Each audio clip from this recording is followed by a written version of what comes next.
انسان کو بھی کسی نے بنایا ہے، انسان خود بنا نہیں ہے، خود پیدا نہیں ہوا، خود مرتا نہیں ہے، اس کو مارنے والا کوئی اور ہے، اس کو پیدا کرنے والا کوئی اور ہے۔ اگر انسان اپنی زندگی کا مالک ہوتا تو یہ کوئی بھی انسان دنیا بھی کبھی نہ مرتا۔ کیا کوئی انسان خود اپنی مرضی سے مرنا چاہتا ہے؟ کوئی مرنا نہیں چاہتا۔ کیوں؟ اس لیے کہ انسان اپنی زندگی کا مالک نہیں ہے، اس کی زندگی کا مالک کوئی اور ہے، وہ اس کے اندر تصرف کرتا ہے۔ انسان اگر اپنی مرضی سے پیدا ہوتا یا اپنی مرضی سے انسان کو پیدا کرتا تو پھر دنیا کے اندر اعتدال اور توازن کے ساتھ اولادیں پیدا ہوتی۔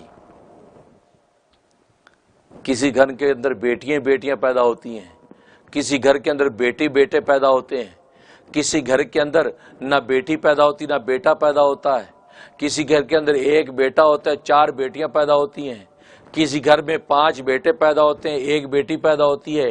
یہ جو عدم توازن ہے، یہ عدم توازن بتاتا ہے کہ انسانوں کو پیدا کرنے والی کوئی ذات ہے جو اپنی مرضی اور منشا کے مطابق پیدا کرتی ہے۔ اگر انسان اپنی مرضی کے مطابق پیدا ہوتا تو ہر انسان اعتدال اور توازن کے ساتھ اولادیں پیدا کرتا۔ 2 بیٹے پیدا کرتا تو 2 بیٹیاں پیدا کرتا، 4 بیٹے پیدا کرتا تو 4 بیٹیاں پیدا کرتا، 1 بیٹا پیدا کرتا تو 1 بیٹی پیدا کرتا، تو گویا کہ اپنے منشا مرضی کے مطابق ان بچوں کی تعداد ہوتی اور کوئی بھی بے اولاد نہ ہوتا، کیونکہ دنیا میں کوئی انسان ایسا نہیں کہ جو بے اولاد ہونا رہنا چاہتا ہے۔ اس کا مطلب ایک ذات ہے کہ جو یہ تصرف کر رہی ہے، اس ذات نے اپنے کلام مجید میں اعلان کر دیا کہ اللہ تبارک و تعالی یہب لمن یشاء اناسا، کہ وہ اللہ تبارک و تعالی جس کو چاہے بیٹیاں عطا کرتا ہے، جس کو چاہے بیٹے عطا کرتا ہے، جس کو چاہے بیٹیاں دونوں عطا کرتا ہے، اور جس کو چاہے بانج رکھ دیتا ہے، جس کو کچھ بھی نہیں دیتا۔ تو مولف کہ یہ مشیت اللہ تبارک و تعالی کی چل رہی ہے۔ تو انسان اپنی زندگیوں کا مالک نہیں، خود پیدا نہیں ہوتا اور اپنی مرضی کے مطابق مرتا بھی نہیں ہے۔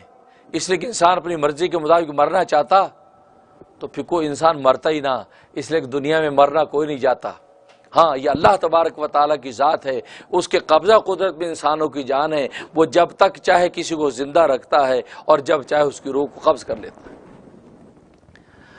تو معلوم ہے کہ دنیا کے اندر کسی بھی چیز کا مقصد غرض اس وقت تک صحیح متعین نہیں ہو سکتی جب کہ خود اس کے بنانے والے سے نہ پوچھا جائے، اور انسان کا بنانے والا خود اللہ تبارک و تعالیٰ ہے، خالق کائنات ہے۔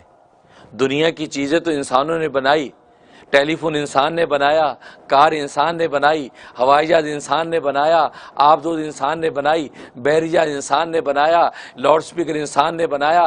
تو گویا کہ دنیا کی کتنی چیزیں ہیں جو انسانوں نے خود بنائی ہیں اور خود اپنے غرض اور مقصد کو متعین کیا ہے، لیکن خود انسان کو اللہ تبارک و تعالی نے بنایا ہے۔